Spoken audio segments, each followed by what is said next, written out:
I'll bet you thought those little houses would be scraps, but not so fast. They're going to be focused in a new quilt. I have been searching through all the bits and pieces of my scraps and orphan blocks. And what I've done is sort out orphan blocks that I have been given. And I don't know if I'm going to use them all, but I'm going to make an attempt to use some of them. And secondly, I really want to clean up some of my leftover squares that I've spent a lot of time cutting. And it's time to put these things to use. It's a good time of year to be recycling, isn't it? I always try to use my orphan blocks, and I figure out how to use them by looking through the things that I've cut into squares and some of the pieces of fabric that I have. I pick out colors just to keep the continuity going.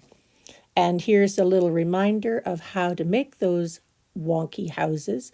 I decided to make a few more just because. And now I've got a whole village. How do I start with these? First thing I did, I looked through my bits and pieces and tried to find a piece of fabric that would have some of these colors. It didn't have to be a house, it didn't have to be a flower, it just had to be something that related to these colors. I found this, and I have a piece of fabric that's not all that big. I always like to see the picture on the wall and stand back and look at it a little bit so I can decide whether or not this is going to work with this. And the fact that this has a black background grounds these floaty houses in all of this sea of pattern. So these colors that stand out in this print are going to be used to camouflage some of the wild and wacky block I made. The orangey reds, the yellows, the greens, these nice bright blues, all of those things are sort of in this package, and I can add more to it. So how would I go about making use of some of the other things that I have found in my stash of orphan blocks? One of the things that I had were a lot of these equilateral triangles.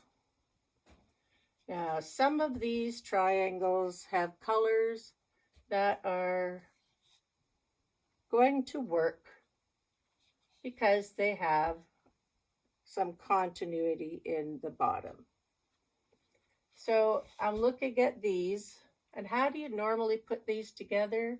You make hexagons. But because I don't want to have hexagons, I can still sew these together in a straight line. And if I'm going to sew something like this in a straight line, it can be a sashing, because now I can start to see a picture forming. Lots of colors. Lots of warm colors. Okay, so I've got a few more. That's another thing that I have.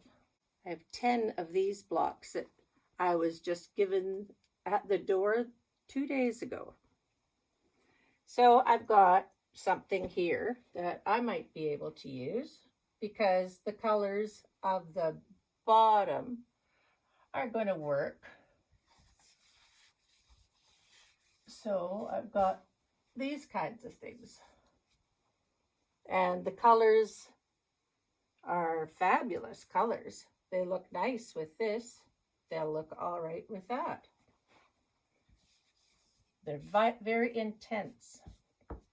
So I've got a lot of those, 10 of them, all kinds of them. What else do I have?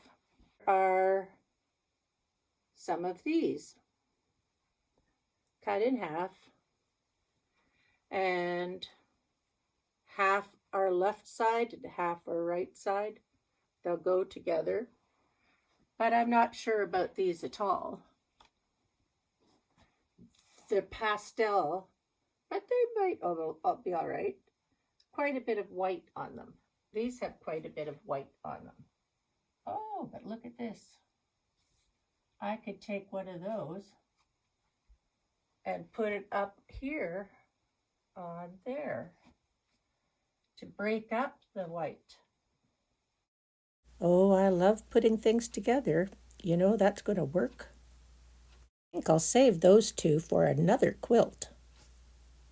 I have a whole stack of blue and red and white. Well, in my colors here, there's some blue, there's some red colors, but I'm not sure about these either. But there's a whole stack of those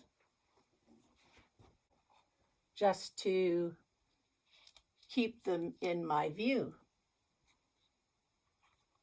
Okay, what else do I have? There's a piece of fabric and another piece of fabric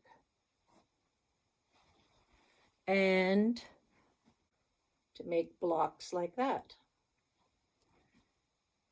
Well, those colors look nice with the colors in here. I'll put this here. I could look at it next to the trees. It could have possibilities. I'm not quite sure. But I can certainly put these out on the wall until I get to the point where I'm going to start eliminating things. I always have my buckets of squares and my buckets of scraps. And if I want to go through and pick out some of these things, bits and pieces that have the colors in here and here. So now I have to think, how am I going to put these together? I like the idea of rows, and each of these things could make a row in a row quilt. The rows could be horizontal or the rows could be vertical. It just depends how I want to piece it. And if I'm going to make a quilt that is a childlike quilt, because these are playful, 40 inches by 60 inches is always a good size, or a throw size 50 by 60 something would be a great throw size for a child to play on, or a small bed. So I have lots of bits and pieces that I can use to be able to incorporate the colors, the bright colors, these wonky houses, and some of the orphans that I have been given in the last little while.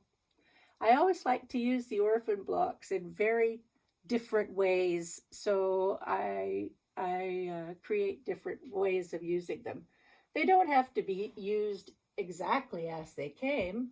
I can put two things together like this and mix them up a bit. It's all, you have to think about it. And this row of these equilateral triangles, they're very bold compared to the patterns here. So probably The first thing that I would do with some of these, because I think I really want to use those, and I've got a slew of them. There's a whole bunch of them. I'm going to use them as a row, maybe 2 rows, but I'm going to use something with pattern to put up with them. So I'm just going to go cut a few things and I'll be right back. So taking out some of the solid colors and putting in a pattern, and a black and white pattern makes it look a little less in your face, and it blends in with some of the pattern types down here. Now those colors look like they belong to here because of the addition of the black and white. So I've got more colors. I've got more black and whites I can cut up, and I could certainly use those for sashings or a border around the outside, or I can use them just as a couple of rows in a row quilt. So those are going to feature in the quilt. These houses are going to feature in the quilt.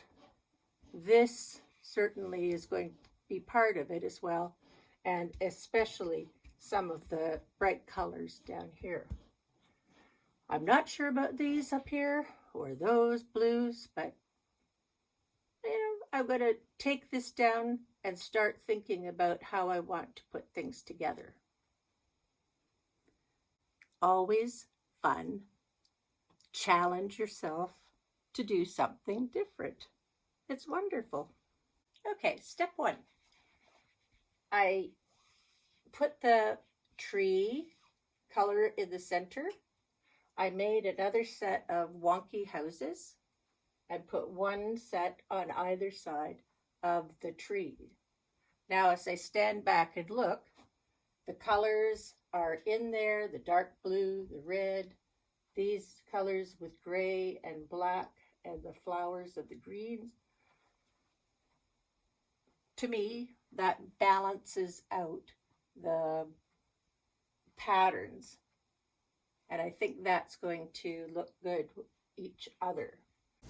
When starting with the quilting block that has a lot of color and pattern, it can be transformed into an appealing quilt with some strategy here.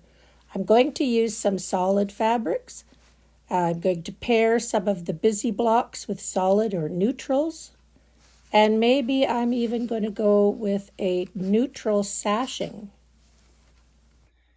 Maybe, maybe not. I'm not sure yet.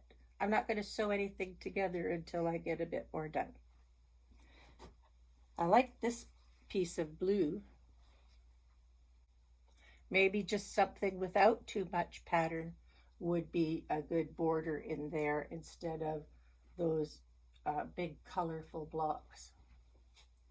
I could use those elsewhere. Yes, I think I kind of prefer this kind of thing instead. Let's see what else I've got. Yeah, that lightens up the outside and doesn't bring all that emphasis of color out here. I think I'll use these triangles as a border around the quilt and keep this part a little bit more calm because the houses are very busy. So maybe I'll make a couple more houses. So look at this now. I've got a nice bold print in the center, houses that are pretty wild on both sides, then something that's kind of neutral here and here, some more houses out here and here, and this triangles with bold colors and black and whites. That spreads out the neutral colors and it makes the colors pop wherever they are. And I can put around these borders that are going to be colorful or borders that can be more neutral. If I want to bring out some of the blues in here, or if I want to have more of a lighter color, white, let's say, or off-white on the main body of the quilt to separate these wild and wacky houses. But that's a good start for now. And these were orphan blocks. These came as orphan blocks.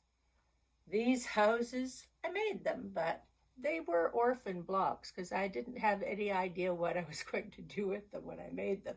It was a sample. So a lot of this came as orphan blocks or leftover scrap for sure. And now I can make a plan to put these together, add to it, and of course, if I'm going to quilt it in rows, I can do quilt as you go. Now that's a win-win for me. Yes, it is. It's a win-win for me. So I've done enough for today. I'll come back at it tomorrow and try to figure out what I'm going to do with it next. But in the meantime, I can look at some of my other scraps and figure out what I'm going to do with these borders and things to separate and what I'm going to use for the backing, because the backing might just show up on the front if I quilt it with the back to come to the front. And that's a good opportunity as well. I've got a couple of things that I can do. I have my new batting with the adhesive on it that I can put in a channel so I can make wide borders or wide sashings and still do quilt as you go. Or I can use the backing as the sashing on the front, because that is also a really good way to use a nice fabric that is very colorful. So I've got a few decisions to make before I go on. So I'll see you and check up next time. So I slept on it and I dreamed of the quilt, and I found a whole lot more things that I can do. And I decided to use the blue and change my whole pattern overnight. I don't know why I go to bed, but when I get out of bed, I have a totally different plan. So I used all of those red and white and blue blocks and made a medallion center, cut the trees around the center, and now I've got my houses around the medallion, and it's all different. It's totally different. I really wanted a more consistent layout, so I wanted to arrange the blocks in a consistent pattern around that center medallion that I made from the red, white, and blues. And I picked out my dominant colors, red, white, and blue. And those were the things that I wanted to keep to make sure that those really busy blocks did not overtake the quilt. I wanted a focal point, and that's why I started using those red, white, and blue blocks. For this quilt, I am going to use the technique of meandering. Instead of making straight line quilting, it's a pattern where you move your hands and move the quilt and randomly go in motions that cover the face of the quilt. It uses a free motion foot, and that kind of bounces up and down on the surface, so it shouldn't get caught. One of the things I like to do when I use this technique is to wear some gloves. And I go out and buy garden gloves at the end of the gardening season. And you see, I cut 3 fingers off the tips, so I have some control to be able to take out the safety pins when I come to them. Otherwise, I have to take the gloves off and put them back on. I use, this time, the back is a dark blue, so I'm using blue thread on the back side and a light gray on the front. My stitch length is a little bit longer than a regular stitch length, so it's about a 3 on my machine. And I practice a bit on a piece of spare fabric and batting before I actually come to the quilt I'm making, because it's harder to take it out than to practice on something that you don't care about. So the speed that you use is up to you. You have to practice a little bit if you haven't done meandering. I tend to use a space about this wide, and I go across and down and up and back and up and down, and about that wide. And I go through the whole width of the fabric. Then I come back up to the top here and do the next swath. It's kind of like, you know, when long armors do their swaths, rather than go every which way. I like to go from the top to the bottom or the side to the side in a patch about this wide where I can control it. You'll see. So I've got stitches up here and over here and over here. So I'm going from about here to here. And I've already done the first part over here. And I just roll it up in here. Meandering for me is not my favorite thing, because you have to have a lot of quilt in this area by the time you get to the halfway point. With Quilt As You Go, I can just have only one section in here at the most. So I prefer Quilt As You Go, but this time it's a small quilt. I'm going to just do some meandering.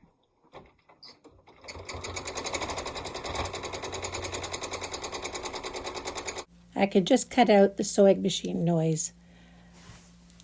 When I'm quilting something that has a really busy pattern, I choose a simple quilting pattern to avoid adding more complexity to something that's already very busy. Echo quilting would be a good plan to do with this too, because it would just go around the houses. I would just stitch around the houses and use my walking foot. But my walking foot is broken. Sad me.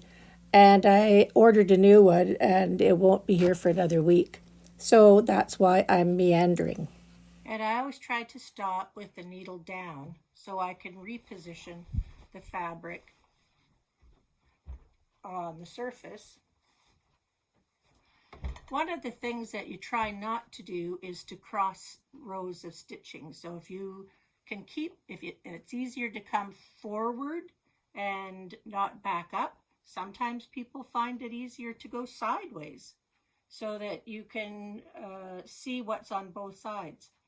You just have to try it a couple of times, and if you're making small quilts, these are really good examples of what you should try if you haven't done it before.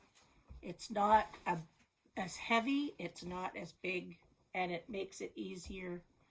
And actually, it's kind of fun, and it's kind of fast. You might have noticed that I haven't used the equilateral triangles. I came up with a better plan to use those later on, and I've got another quilt in my mind just to use those.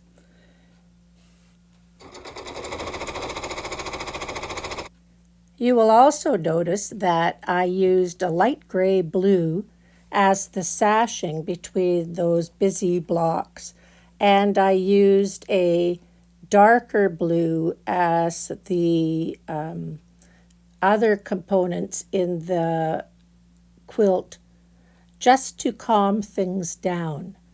I thought trying to put more pattern on more pattern was just a little bit too busy. That's the word of the day. A bit too busy, and it gave me not a consistent look. So I've calmed this down quite a bit from the beginning. I was going to use a lot more color. Anyway, I think it's turning out to be a really nice little quilt. And I always look at these quilts as I'm sewing them and looking at all of the things that people have given me. All of those red, white, and blue blocks at the center arrived at my desk by somebody else. Most of the fabric in this quilt, except for the backing, came from other people. I even was given the batting as a scrap from a long armor. So I'm really a lucky person, and I would not be able to make these types of quilts without the consistent gift giving by my friends. They are most generous with their leftovers, and I love to put them to good use and make a quilt that I can donate for a good cause. I win every time when I give something away. Anyway,